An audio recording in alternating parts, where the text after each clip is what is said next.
नमस्कार एवरीवन, सभी का स्वागत है चैनल में। ये न्यूज़ आपने ज़रूर पढ़ी होगी।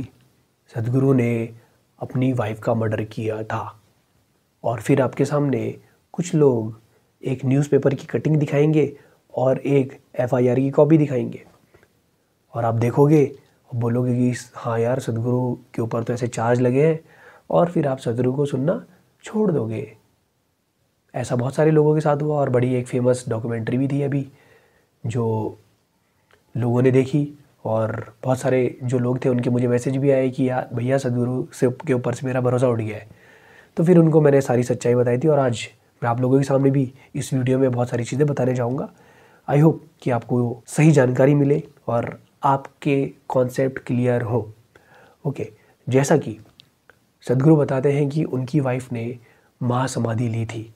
मैं उसके बारे में ज़्यादा डिटेल में नहीं जाऊँगा, बट ये इसकी स्टार्ट कहाँ पे हुआ था कि विजी माँ ने महासमाधि के बारे में बात करनी शुरू क्यों की थी। क्योंकि सदगुरु स्वामी निर्मलानंद के आश्रम एक बार विजी माँ के साथ गए थे और स्वामी निर्मलानंद एक मौन योगी थे, वो बोलते नहीं थे। और जब सदगुरु उनके पास गए, स्वामी निर्मलानंद सदगुरु से लिख कर बात करते थे और सदगुरु को उन्होंने बताया कि मैं एक योगी की तरह जिया हूँ और मैं एक योगी की तरह ही जाना चाहता हूँ।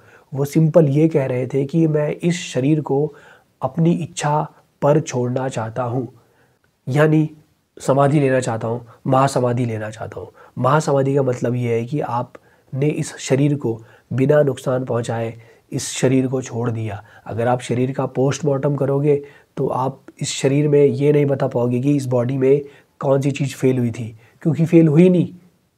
जिस तरीके से अंदर आई थी उसी तरीके से बाहर चली गई। So simple. उस व्यक्ति ने जान लिया कि किस तरीके से वो अंदर आया था, वो चला गया बाहर। तो यही मेथड जब स्वामी निर्मलानंद को सदगुरु बता रहे थे तो उसी समय पर विजी माँ भी वहाँ पर बैठी थी और विजी माँ ये सुनते हुए बहुत रो रही थी। और जब निर्मलानंद के आश्रम से सदगुरु वापस जा रहे थे तो विजी माँ ने रास्ते में सदगुरु को बोला, मुझे भी उसी तरीके से जाना है और मुझे अभी जाना है। तो सदगुरु ये बात टालते हैं कि नहीं, अभी क्यों जाना है। और सदगुरु सारी चीज़ मजाक में उड़ा रहे थे, लेकिन विजी माँ ने उनको बोला कि मैं सीरियस हूँ। और फिर सदगुरु को विजी माँ को एक साधना देनी पड़ी और सदगुरु ने कहा कि अगर आप इसको अच्छे से करती हैं तो फिर हम आगे चल के देखेंगे कि क्या किया जा सकता है। और इसके अलावा विजी माँ जब ये साधना करने लगी थी, इंटेंसिटी पकड़ने लगी थी, तो उन्होंने सब लोगों को पहले ही बोल दिया था कि मैं 8 से 9 महीने के बीच में चली जाऊंगी, महासमाधि ले लूँगी। कोई भी विजी माँ की इस बात को सीरियसली नहीं लेता था। लेकिन विजी माँ ने उनकी जो बेटी है राधे जग्गी वासुदेव, उसको भी इस चीज़ के लिए रेडी कर दिया था। युगन युगन एक बुक है, उसमें ये सारी कहानी का वर्णन आता है। आप ये चीज़ें जाके वहाँ पे भी पढ़ सकते हैं। तो ये फिर इस तरीके से चलती रही और एक पूर्णिमा का दिन था जिस समय पर विजी माँ, जब पूर्णिमा के दिन में ध्यान होता था तो ध्यान के बीच में उठ के विजी माँ अपने कानों में, नाक में या पैरों में जो भी मेटल पहना हुआ था वो सब उतार के वॉश बेसिन पे रख के आ जाती हैं और उसके कुछ समय के बाद वो ध्यान करते करते एक तरफ गिर जाती हैं।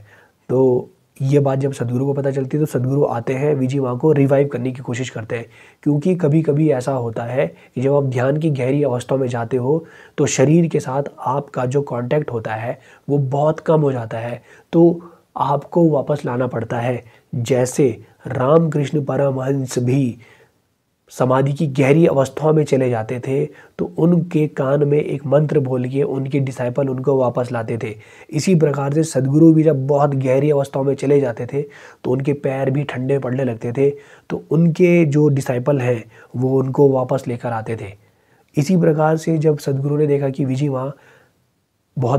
माँ ऐसी गिर गई हैं तो सदगुरु उनको रिवाइव करने की कोशिश करते हैं, पर 1-1.5 घंटा उनके ऊपर काम करने के बाद उन्हें पता चल जाता है कि ये रिवाइव नहीं हो सकती, वो जा चुकी हैं। फिर वो अनाउंसमेंट करते हैं कि वो चले गई हैं। ओके, और उसके बाद उनका अंतिम संस्कार कर दिया जाता है। ये कहानी है मोटी मोटी।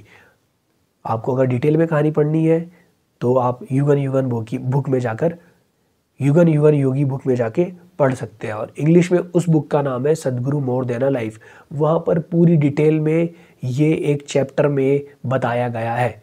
विजी माँ ने जिस दिन महासमाधि ली 23 जनवरी 1997, तो उस दिन पूर्णिमा का दिन था और उसी दिन उन्होंने सुबह माँ गंभीरी जो ईशा योगा सेंटर में ब्रह्मचारी हैं उनको सदगुरु की जो डायरी थी वो लाकर दी थी, जिसमें विजी माँ सदगुरु के सारे जो आने वाले अपॉइंटमेंट्स होते थे वो लिखा करती थी। उन्होंने वो माँ गंभीरी को दी, बोला कि आज से आप ये सारे रिकॉर्ड मेंटेन करेंगी।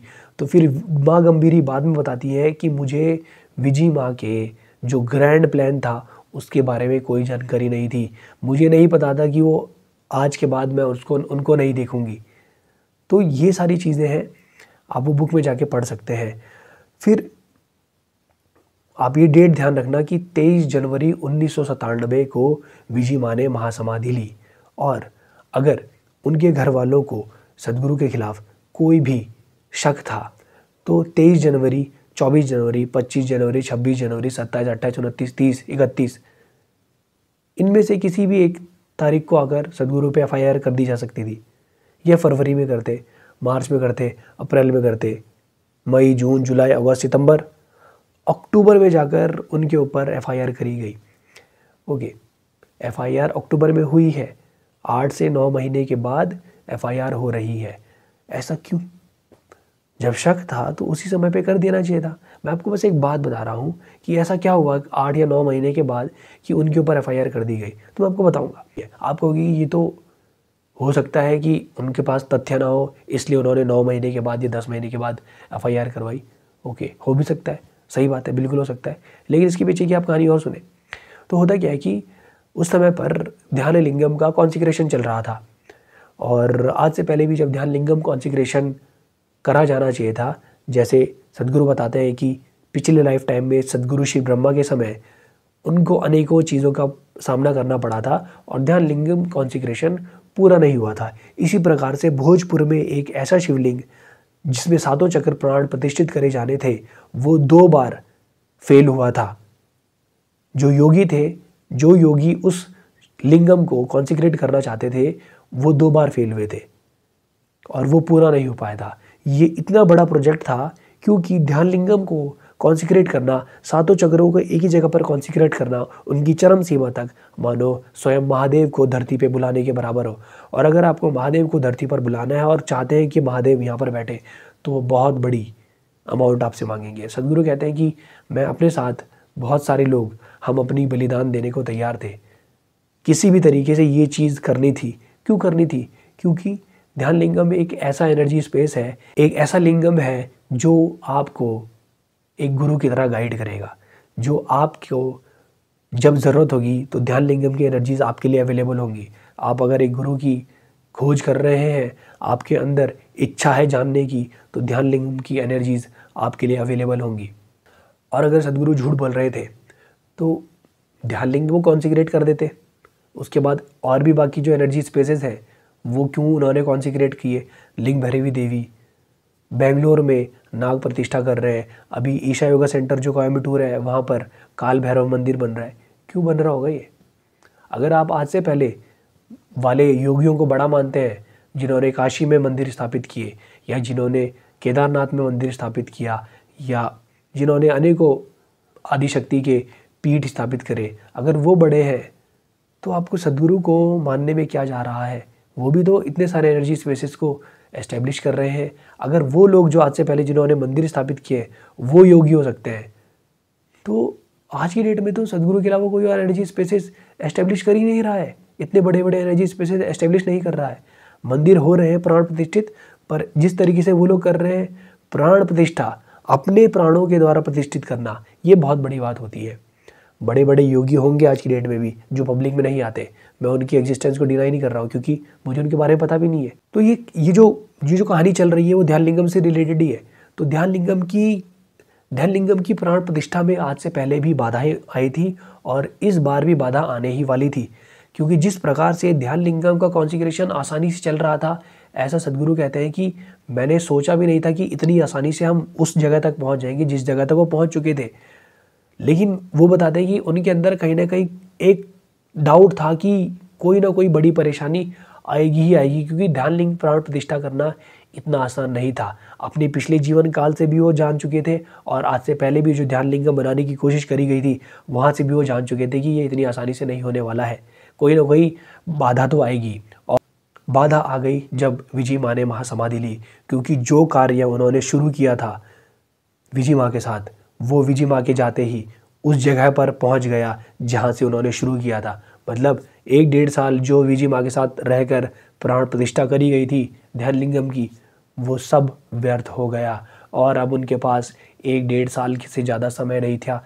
ध्यान लिंगम का कॉन्सिग्रेशन करना अति आवश्यक था, क्योंकि वो एक पर्टिकुलर समय में ही पूरा हो जाना चाहिए था। तो उसके बाद सदगुरु विजय माँ की एनर्जी बॉडी खुद ही क्रिएट करते हैं, क्योंकि जो ध्यान लिंगम कॉन्सिग्रेट करा जाना चाहिए था वो दरअसल 7 महिलाओं और 7 पुरुषों के साथ किया जाना चाहिए था। तो ये एक ट्रायंगल बनाते, ऑब्वियस सी बात है।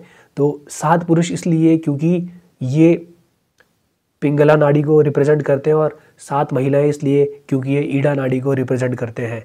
क्योंकि हमें ध्यान लिंगम में 7 चक्रों को एस्टेब्लिश करना था, तो 7 महिलाएं और 7 पुरुष। लेकिन ऐसे 7 महिला और 7 पुरुष तैयार करना मुश्किल था, तो इसीलिए माँ भारती और विजय माँ के साथ सदगुरु मिलकर ये प्राण प्रतिष्ठा कर रहे थे। मेन प्राण प्रतिष्ठा जो ट्रायंगल में बैठा जाना चाहिए था, ये तीनों बैठ रहे थे। लेकिन ऐसा नहीं था कि बाकी लोग नहीं कर रहे थे, बाकी ब्रह्मचर्य बाकी सब लोग सपोर्ट कर रहे होंगे इस प्राण प्रतिष्ठा के दौरान, परंतु मेन जो कॉन्सिग्रेशन चल रहा था इन तीनों का बहुत बड़ा रोल था।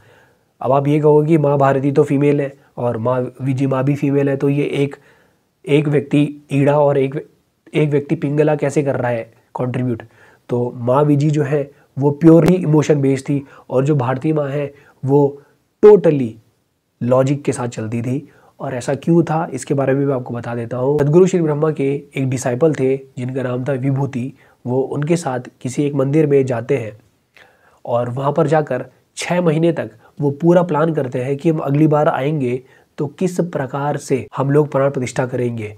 और सदगुरु जब अपनी बॉडी लीव करने वाले होते हैं तो उस समय पर वो अपनी एनर्जी का एक भाग ईड़ा नाड़ी में फिक्स कर देते हैं।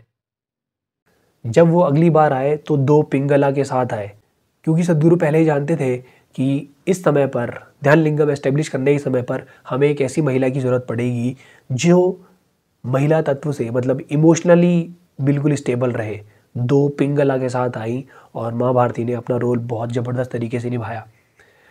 लेकिन जब विजय माँ जा चुकी थी तो सदगुरु को विजय माँ की एनर्जी बॉडी खुद ही क्रिएट करनी पड़ी, जिसकी वजह से उनका शरीर बहुत ज़्यादा डिग्रेड हो गया था। एनर्जी बॉडी उनकी ख़त्म हो गई थी 60 to 70%। आप वो वीडियोस भी जाके यूट्यूब पे देख सकते हैं। इसके बाद ये कॉन्सिग्रेशन ज़ोरों शोरों पर चलने लगा। सदगुरु ने दोबारा से ये चीज़ों को करने लगे, लेकिन अभी भी असली मुसीबत उनके ऊपर आने वाली थी, क्योंकि इस समय पर ऐसा हुआ कि उनके साथ आश्रम में एक लड़का जो इस कॉन्सिग्रेशन का पार्ट था, उसके घर वाले नहीं चाहते थे कि वो लड़का आश्रम में रहे, और उसके घर वालों ने उस लड़के को वापस ले जाने की कोशिश करी और वापस ले भी गए। वापस ले जाने पर उसके घर वाले, वो लड़का जब फिर भी ना माना कि वो घर में नहीं रहना चाहता, तो उसके घर वालों ने उस लड़के को कुछ समय तक नशे के इंजेक्शन दिए, नशीली दवाइयाँ दी। और इसके बाद भी जब वो लड़का फिर भी नहीं माना तो उसके घर वालों ने सोचा कि अब वो ईशा योगा सेंटर के खिलाफ कोई साजिश रचेंगे, और उन्होंने साजिश रचने की कोशिश करी। और यही मौका था कि कुछ लोग जो ईशा के खिलाफ कुछ काम करना चाहते होंगे उनको मौका मिला, और उन्होंने ईशा के ऊपर लांछन लगाने स्टार्ट किए। और इसी समय पर उन लोगों ने जो विजय माँ का परिवार था उसको भी प्रेरित किया और उन्होंने आकर सदगुरु के ऊपर FIR करवा दी। तो उस समय की बात है। और फिर मैं आपको एक और चीज़ बता रहा हूँ। यहाँ पर एक रिपोर्टर जो ईशा के अगेंस्ट बढ़ चढ़ कर हिस्सा ले रही थी, वो कुछ समय के बाद उसके जीवन में कुछ परेशानियाँ आई और उसने कुछ समय के बाद आकर सदगुरु के द्वारा सिखाया जाने वाला एक प्रोग्राम अटेंड किया था। लेकिन वो सदगुरु नहीं सिखा रहे थे, वहाँ पर सदगुरु के द्वारा ट्रेंड टीचर सिखा रहा था। फिर वो जो रिपोर्टर थी वो उन टीचर से मिलती है, बताती है कि वो किस तरीके से उस समय पर अपने आउट ऑफ माइंड हो गई थी और अपनी जो हरकत उन्होंने करी है उसके लिए वो कितना शर्मिंदा है। वो उनके फ़ैन हो गए, उन्होंने आके वही ऑर्गेनाइजेशन ज्वाइन कर ली जिसके अगेंस्ट वो काम कर रहे थे। और फिर जब पुलिस आके दोबारा से तहकीकात करती है तो एफआईआर में उनको कुछ भी नहीं मिलता, और वो ऑब्वियस सी बात है, जब कुछ नहीं मिलेगा तो क्या हो सकता है, कुछ भी नहीं हो सकता। सो ये जो आपके दिमाग में सवाल उठना चाहिए ना, 9 महीने के बाद क्यों करी गई, क्यों करी गई ये चीज़, क्यों करा गया। और एक और चीज़ मैं आपको बता देता हूँ कि एक देवी उपासक थे जिनका नाम था कनप्पा स्वामी। उनके पास माँ भारती गई थी। कनप्पा स्वामी लोगों के अगर कोई सवाल होते थे उन सवालों का जवाब देते थे।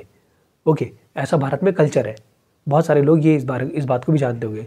तो कनप्पा स्वामी के पास जब माँ भारती गई थी तो उन्होंने कनप्पा स्वामी से पूछा था कि मेरे गुरु एक कार्य कर रहे हैं, क्या उसमें सफल होंगे।